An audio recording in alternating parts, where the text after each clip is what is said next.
You're listening to Audiology.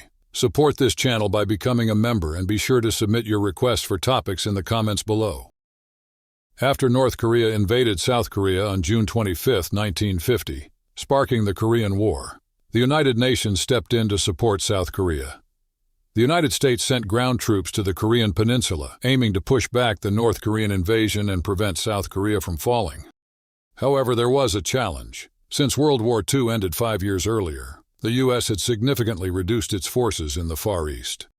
The closest unit available was the U.S. 24th Infantry Division, which was stationed in Japan at the time. The first clash between U.S. and North Korean forces occurred on July 5th in the Battle of Pusan, where the 24th Division's forward elements were badly defeated.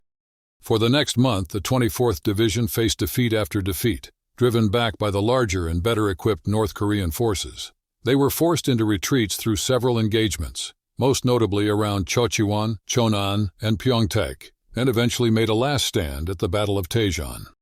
There they were nearly wiped out but managed to hold off the North Korean forces until July 20th. By that time, the strength of the UN's 8th Army had grown to match the attacking North Korean forces, with new UN units arriving daily.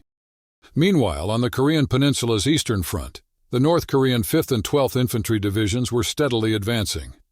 The North Korean Army, comprising 89,000 troops, had launched a surprise attack in 6 columns, completely overwhelming the South Korean forces who were unprepared and ill-equipped. The South Korean Army, made up of 38,000 soldiers, was quickly overtaken, allowing the North Korean forces to swiftly move south. After taking control of Daejeon, North Korean forces, known as the KPA, began to close in on the Pusan Perimeter from every direction, hoping to completely encircle it. The 4th and 6th Infantry Divisions of the KPA moved south through a broad flanking move.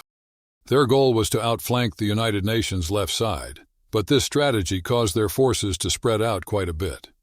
Meanwhile, the KPA's 5th and 12th Divisions put pressure on the South Korean forces, also known as the ROK, on the right flank.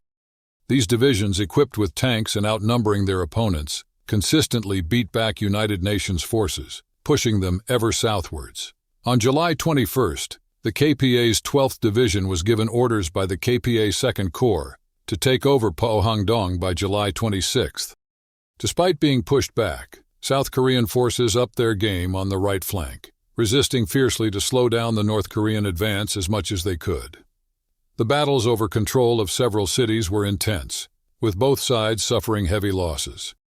South Korean defenders put up a strong fight in Yeongdeok before being overcome. They also showed resilience in the Battle of Andong, where they managed to hold off the KPA 12th Division from attacking Pohangdong until the beginning of August.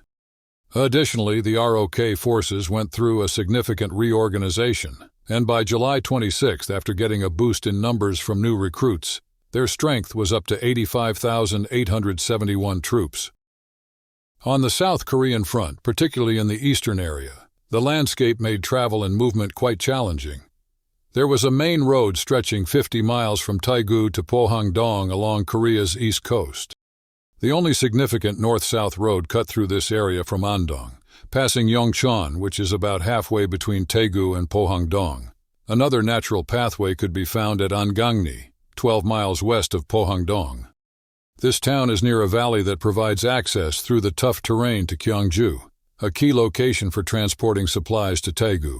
General Walton Walker, who led the 8th United States Army, decided it wasn't necessary to strongly guard this area.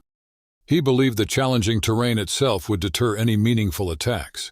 Instead, he planned to send reinforcements and provide air support from Yeonil Airfield, located south of Pohangdong, if needed.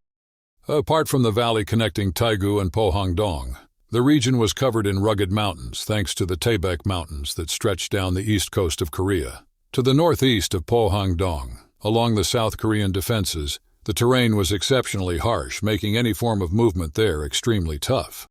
Consequently, the United Nations selected the northern end of the Pusan Perimeter, taking advantage of the terrain as a natural barrier. However, this rugged landscape also complicated communication, especially for the South Korean forces.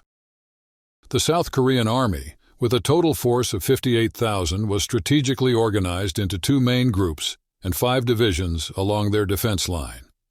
Specifically, the 1st Corps was in charge of the 8th Infantry and Capital Divisions, whereas the 2nd Corps managed the 1st and 6th Infantry Divisions. Additionally, a newly formed 3rd Division fell directly under the South Korean Army's command. Around this time, morale within the United Nations forces was notably low after facing numerous defeats. The South Korean Army had suffered considerable losses, with an estimated 70,000 soldiers gone.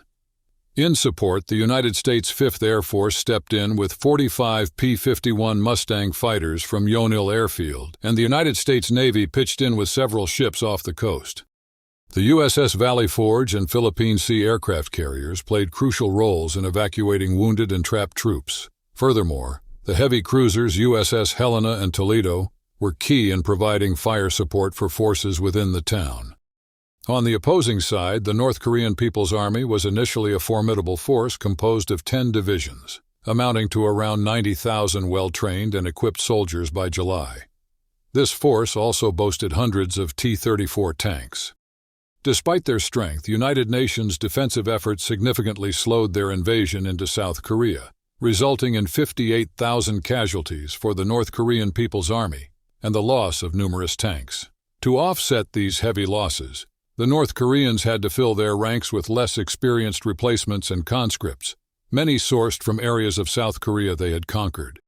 These North Korean People's Army forces were also facing their own challenges, with divisions not at full strength. From west to east, their lineup included the 8th, 12th, and 5th Divisions, along with the 766th Independent Infantry Regiment. Estimates from August 5th put the 8th Division at 8,000 men, with both the 5th and 12th Divisions having 6,000 each, and the 766th Regiment at 1,500, bringing their estimated total force to at least 21,500 soldiers. In early August, 3 divisions of the North Korean People's Army launched attacks on key passes through the South Korean defensive line. The 8th Division headed for Yongchon, while the 12th Division made its move towards Pohangdong. Meanwhile, the 5th Division, teaming up with the 766th Independent Infantry Regiment, advanced towards Angangni at Kigye, which is about 6 miles north of the town. The South Korean forces, which were not as well trained and were equipped with inferior gear, formed the weakest section of the Pusan Perimeter's defenses. The North Koreans targeted this area knowing they had the best chance of breaking through here. The attack by the Korean People's Army 8th Division quickly encountered difficulties from the start. They were advancing towards Yongchon from Uiseong, but failed to reach the Daegu-Pohang corridor, as they were unexpectedly outmaneuvered by the South Korean 8th Division. The North Korean Division was heavily impacted, especially the 3rd Regiment, which the South Korean forces almost completely destroyed.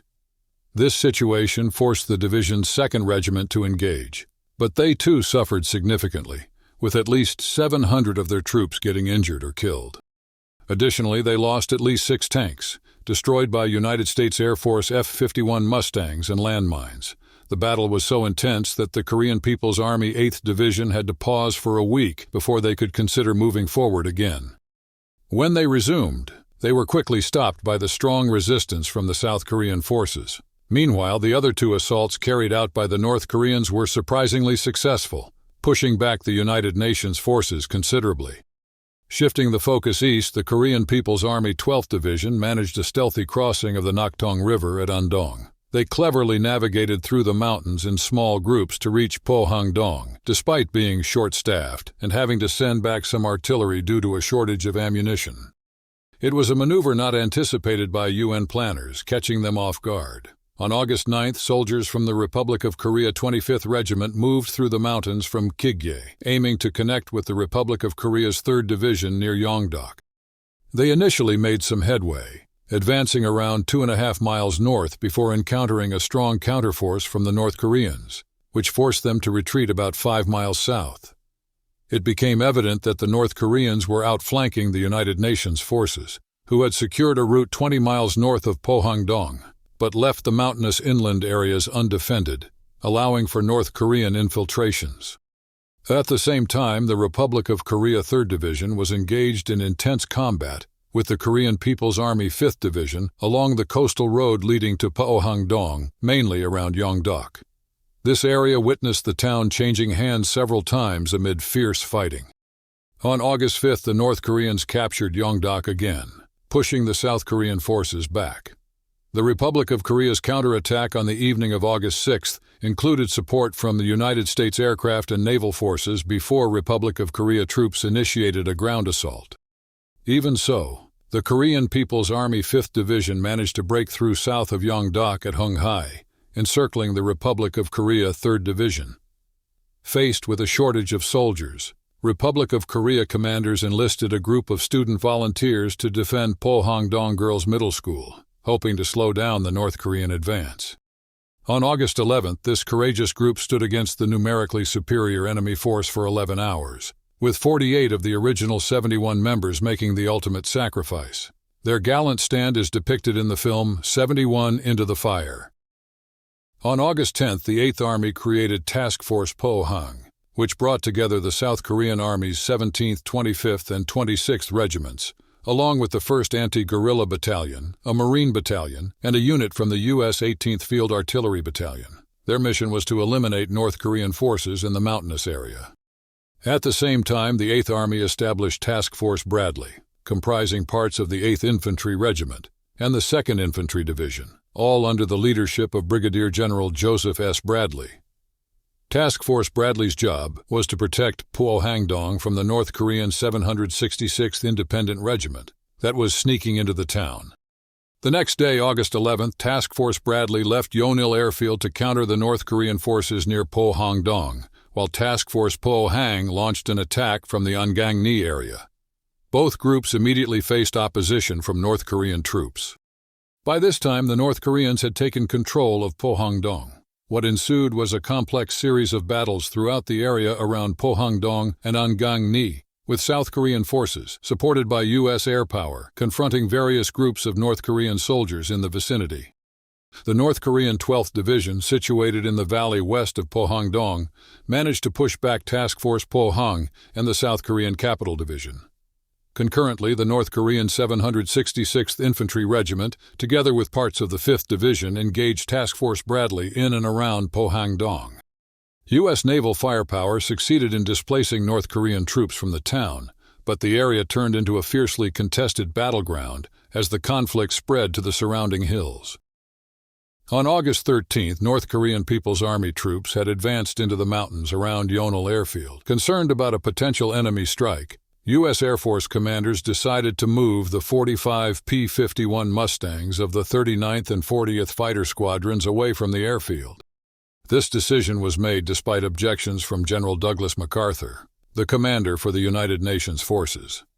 Nonetheless, United Nations ground troops continued to secure the airstrip, which ultimately never faced an attack from the North Korean People's Army forces. The fighter squadrons were relocated to Tsuiki in Kyushu, Japan, for protection. Meanwhile, further south, fierce battles unfolded near Pohangdong. The South Korean 3rd Division was under heavy assault by the North Korean People's Army 5th Division. The North Koreans were determined, aiming to break the Republic of Korea Division's defenses through persistent attacks.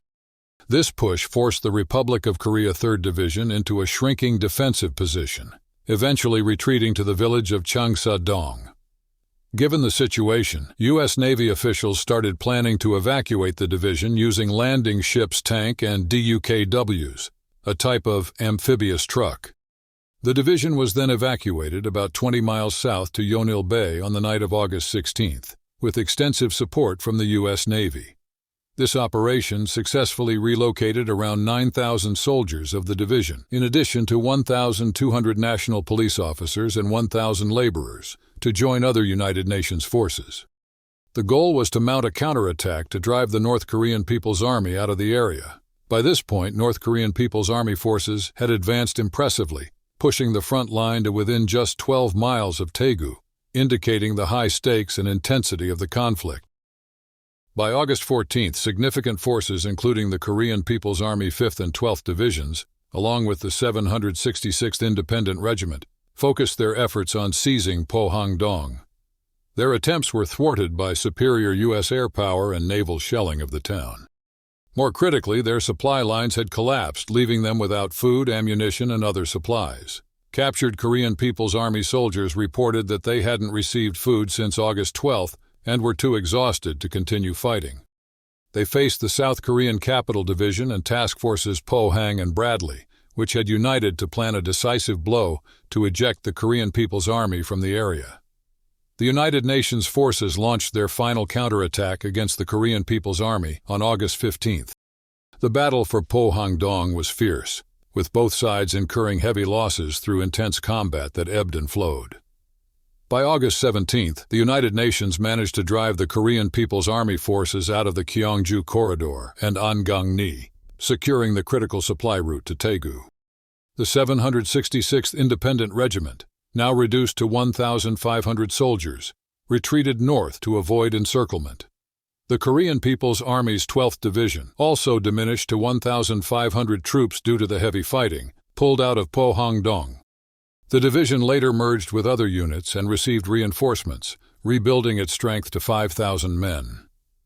By August 19th, the Korean People's Army had fully retreated from the offensive and fell back into the mountains. South Korean troops from the Republic of Korea Capital Division advanced within 2 miles north of Kigya, while the Republic of Korea 3rd Division reoccupied Pohang-dong and pushed northward from the town the following day. Though the Republic of Korea lines had been pushed back several miles, they ultimately succeeded in repelling the Korean People's Army offensive. At the Battle of Pohang-dong, the North Korean People's Army reached their limit. They were completely worn out from non-stop fighting, and their supply lines were stretched too thin, leading to a breakdown in getting necessary supplies. This was a key reason the battle didn't go in their favor. Additionally, the United States' control of the skies played a big role, as American planes kept hitting the North Korean People's Army, stopping them from capturing and keeping their targets. Both the North Korean People's Army and the South Korean troops had issues with organization, which made figuring out how many soldiers were lost or killed very challenging. In some cases, entire units were wiped out, complicating efforts to get an accurate count of the fallen. A report from the South Korean side stated that 3,800 North Korean soldiers were killed, and 181 were captured in the Pohang area starting from August 17th. But the true number of casualties is probably much higher. For example, the North Korean People's Army's 12th Division was especially hard hit. Records show its numbers dropping from 6,000 men on August 5th to just 1,500 by August 17th, suggesting at least 4,500 might have been lost in this period alone. Thanks for watching. Share your thoughts in the comments and subscribe for more content.